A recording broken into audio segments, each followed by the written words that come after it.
నమస్కారం, welcome to Telugu stories book. మన ఛానల్లో కథలు మీకు నచ్చితే please like, share and subscribe to our Telugu stories book. Hype ఇవ్వడం మర్చిపోకండి. ఈ రోజు కథ లవర్ కమ్ హస్బెండ్ ఎపిసోడ్ 15. ఇంకా కథలోకి వెళ్తే, కృతి ఎక్కడున్నావే అంటూ వీపు మీద ఒక్కటి చరిచింది మిత్ర. దాంతో దెబ్బ కృతికి తెలివచ్చి, ఏంటి అలా కొట్టావు అని అడిగింది. మనిషివి ఇక్కడున్నావు, మనసు ఎక్కడో ఉంది, అందుకే ఒక్కటిచ్చానంది మిత్ర. ఈ లోపు ఒక చిన్న రాయొచ్చు వాళ్ళ దగ్గర పడింది. ఇద్దరూ ఎవరాని కిందకు చూశారు. రిషి చెయ్యి ఊపాడు. అంతే, కృతి గుండె సౌండ్ పెరిగింది. మిత్ర తన భుజంతో కృతిని తడుతూ, నీ లవ్కు అర్థమైంది, నువ్వు తన గురించే ఆలోచిస్తున్నావని, అందుకే వచ్చాడు చూడు అంది. ఇద్దరు కిందకొచ్చారు. కృతి వాళ్ళ అమ్మమ్మతో, అమ్మమ్మ నాకు బుక్ కావాలి, లైన్ చివరి షాప్ వరకు వెళ్ళిరానా అని అడిగింది. ఆ మాటకామె, ఇంత రాత్రి వేళ ఏమొద్దు, రేపు ఉదయం కొనుక్కోంది. దాంతో మిత్ర, 8 కదా అమ్మమ్మ అయింది టైం, అలా వెళ్ళి ఇలా వస్తామంది. దాంతో ఆమె సరే అంది. ఇద్దరు బయటకొచ్చారు. రిషి కృతి వైపే చూస్తున్నాడు. మన పాప తెగ సిగ్గుపడుతోంది. మిత్ర అది గమనించి, రే నువ్వు వచ్చింది దానికోసం, అదేమో నేను చూసి ఓ తెగ సిగ్గుపడ్డావు, నాకు అవసరమారా ఇదంతా అని తలకొట్టుకుంది మిత్ర. ఆ మాటలకి రిషి మిత్ర వైపు చూసి, నాకు మీ ఇద్దరు బెస్ట్ ఫ్రెండ్స్, తన కాలేజీలో రోజు చూస్తాను ఇక నుంచి, కానీ నేను చూడ్డానికలా కుదరదనే వచ్చాను, నన్ను నమ్మవే అన్నాడు రిషి. నమ్మొచ్చంటావా అని అడిగింది మిత్ర. ముగ్గురు నడుస్తున్నారు. డిన్నర్ అయిందా రిషి అని అడిగింది కృతి. అయింది అని చెప్పాడు రిషి. అది విని కృతి తన మనస్సులో, నువ్వు తినలేదని నాకు తెలుసు అనుకుంది. ముగ్గురు లైన్ చివరికి రాగానే కృతి వాళ్లతో, మీరు మాట్లాడుకుంటూ ఉండండి, నేను ఇప్పుడే వస్తాను వెళ్ళింది. రిషి మిత్రతో, ఇంకేంటి మిత్ర, ఎలా ఉంది మీ కొత్త ఇల్లు అని అడిగాడు. సూపర్గా ఉంది, అయినా సుప్రజక్క అమ్మమ్మ ఉన్నారుగా, చక్కగా సత్తారు, ఇంకా కృతి వంట సూపర్, నువ్వు చాలా అదృష్టవంతుడివిరా అంది మిత్ర. అది విన్న రిషి, ఏదో లేవే అంతా ఇదయ్యా అన్నాడు.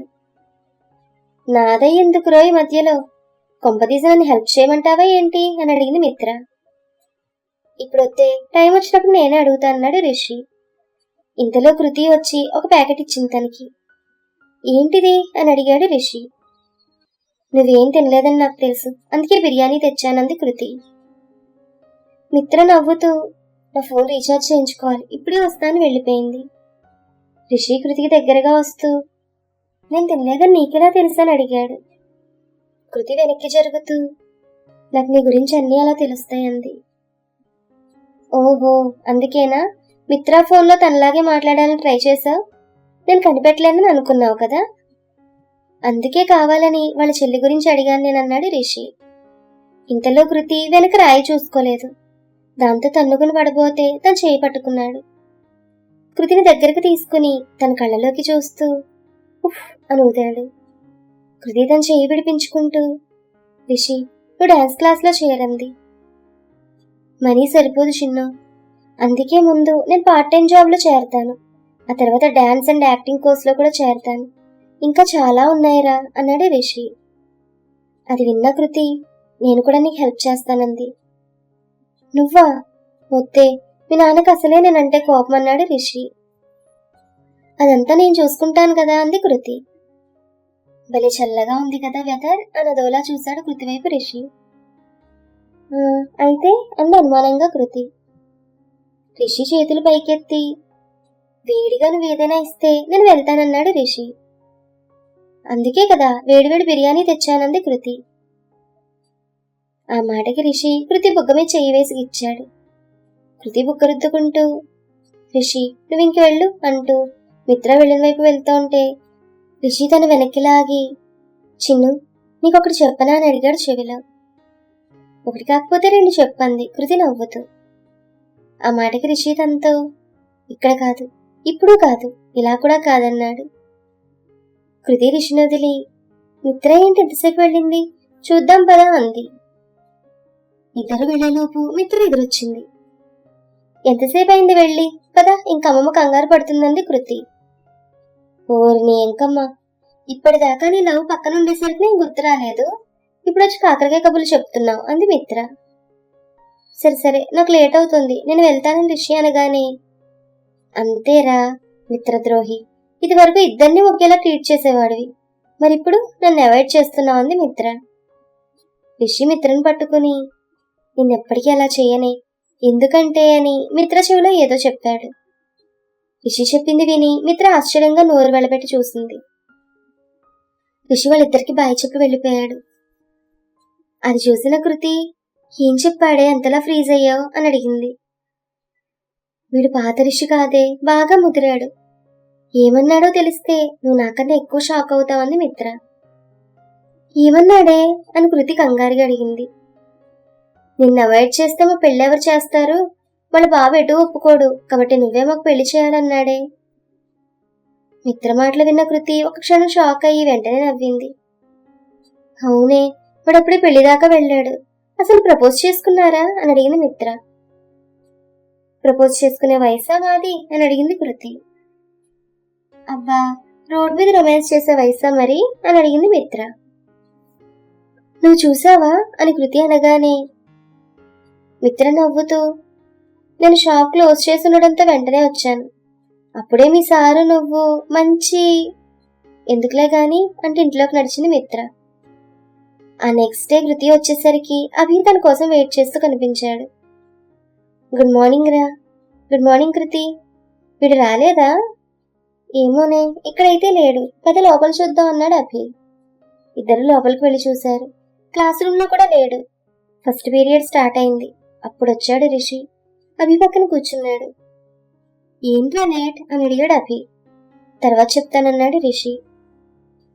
ఆ పీరియడ్ అవ్వగానే కృతి రిషితో, ఏంట్రా లేట్ అని అడిగింది. రిషి వాళ్ళిద్దరినీ చూస్తూ, మా హౌస్ ఓనర్ని రాత్రి ఏమైనా పార్ట్ టైం జాబ్ ఉంటే చెప్పమన్నాను. ఆయన నేను కాలేజీకి వస్తుంటే వాళ్ళ ఫ్రెండ్ వాళ్ళ బేకరీలో ఏదో పార్ట్ టైం జాబ్ ఉందని తీసుకెళ్లారు. ఆ బేకరీ ఓనర్ నన్ను ఈవినింగ్ 5 to 9:30 వరకు వర్క్ చేయమన్నాడు. ఫస్ట్ నుంచి వచ్చి జాయిన్ అవ్వమన్నాడని చెప్పాడు రిషి. అది విన్నా అభి, రిషి ఇప్పుడు అదంతా అవసరమా, హాయిగా చదువుకోరా అన్నాడు. నీకు తెలుసు కదరా, నా గోల్ రీచ్ అవ్వాలంటే నేను చాలా కష్టపడాలి. మా అమ్మ ఇచ్చే మనీ నా చదువుకు రూమ్ రెంట్కి సరిపోతుంది. అందుకే నా డాన్స్ క్లాస్కి, కరాటేకి, ఇంకా యాక్టింగ్ కోర్స్కి నేనే సంపాదించుకుంటా అన్నాడు రిషి. పోనీ ఒక పంచే, మా నాన్నతో మాట్లాడి నీకు యాక్టింగ్ ఇంట్రెస్ట్ కనుక ఆయన నీకు హెల్ప్ చేయమని అడుగుతాను అన్నాడు అభి. వద్దురా, నేను మా అమ్మనే అడగలేదు, నాకు నేనుగానే సంపాదించుకోవాలి, కష్టపడాలి అన్నాడు రిషి. నువ్వైనా చెప్పు కృతి వీడికి అని అడిగాడు అభి. అభి, తనంత గట్టిగా నిర్ణయించుకున్నాక మనం ఫోర్స్ చేయకూడదు అంది కృతి. ఆ మాటలు విన్న రిషి మీ ఇద్దరికి థ్యాంక్స్ అన్నాడు. ఆ రోజు ఈవినింగ్ ఆడిటోరియంలో అభి మిమిక్రీకి, రిషి డాన్స్ కి నేమ్స్ ఇచ్చారు. రిషి రూమ్ కి వెళ్లి డాన్స్ ప్రాక్టీస్ చేశాడు. అది చూసిన చాణక్య, శ్రీకాంత్ ఆశ్చర్యపోయారు.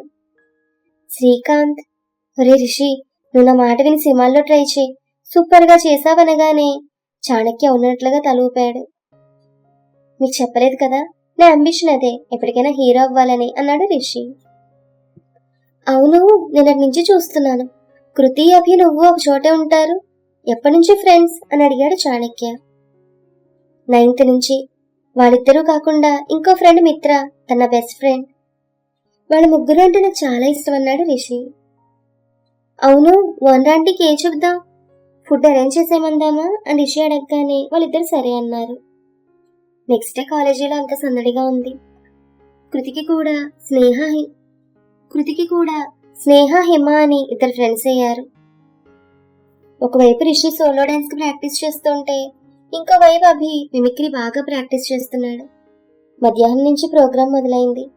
సీనియర్స్ వాళ్ళ ఆటపాటలతో అలరించారు. ఆ తర్వాత అభి మిమిక్రీ అందరినీ అలరించింది. ఫైనల్ గా రిషి డాన్స్. అంతే, ఆడిటోరియం మొత్తం సైలెంట్. మనోడు మామూలుగా చేయలేదు, ఇరగేశాడు. లాస్ట్ లో అందరూ లేచి ఒక్కటే చప్పట్లు. డాన్స్ అయ్యాక సీనియర్స్ అందరూ వెళ్లి రిషిని పైకి లేపారు. కాలేజ్ మొత్తం రిషి పేరు మారుమోగింది. అమ్మాయిలైతే ఫుల్ ఫ్లాట్ అట్లా పడిపోయారు. కొందరు చూపులతోనే మనోడికి బాణాలు వదిలారు. ఫైనల్ గా ప్రోగ్రామ్ సూపర్ హిట్. ఇక మన పాప సంగతి వేరే చెప్పాలా, ఫుల్ హ్యాపీ. సీనియర్స్ రిషితో మాట్లాడుతున్నారు. కానీ రిషికి కృతి ఎలా ఫీల్ అవుతోందని తెలుసుకోవాలనే ఆరాటం. అప్పుడే అక్కడికి అభి వచ్చి కృతితో ఎలా ఉంది నా పెర్ఫార్మెన్స్ అని అడిగాడు. ఆ మాట కృతి నీకేంటి బంగారం ఎరగదీసావు, సూపర్ అంటూ షేక్ హ్యాండ్ ఇచ్చింది. ఇంకా అభికి ఇంత ఆనందం కలగలేదు. నువ్వు పక్కనుంటే ఇంకా ఎక్కువ సాధిస్తా అన్నాడు అభి. కానీ మన మేడం సరిగ్గా వింటేనా? కొంచెం దూరంలో రిషి తన చుట్టూ అమ్మాయిలు ఉండడంతో అటే చూస్తుంది. ఈలోపు అభిని ఎవరో పిలవడంతో కృతి నువ్వు ఇక్కడే ఉండు, నేను ఇప్పుడే వస్తాను వెళ్ళాడు. కృతి సరే అంది. రిషి ఫ్రీ అయి కృతి వైపు వస్తున్నాడు. అది చూసిన కృతి ఇప్పుడు గుర్తొచ్చాను సార్కి అనుకుంటూ అక్కడి నుంచి లేచి వెళ్ళింది. అయ్య బాబోయ్, నా డార్లింగ్ కోపం వచ్చేసింది. ఎలా తగ్గించాలో అనుకుంటూ వెనకే వెళ్ళాడు రిషి. కృతి అలా నడుస్తుంటే రిషి గబగబా తన వెనకే వచ్చాడు. కృతి అలక తీరడానికి ఇప్పుడు రిషి ఏం చేయబోతున్నాడు? ఈ కథ మీకు నచ్చితే please like, share and subscribe to our Telugu stories book. Thank you.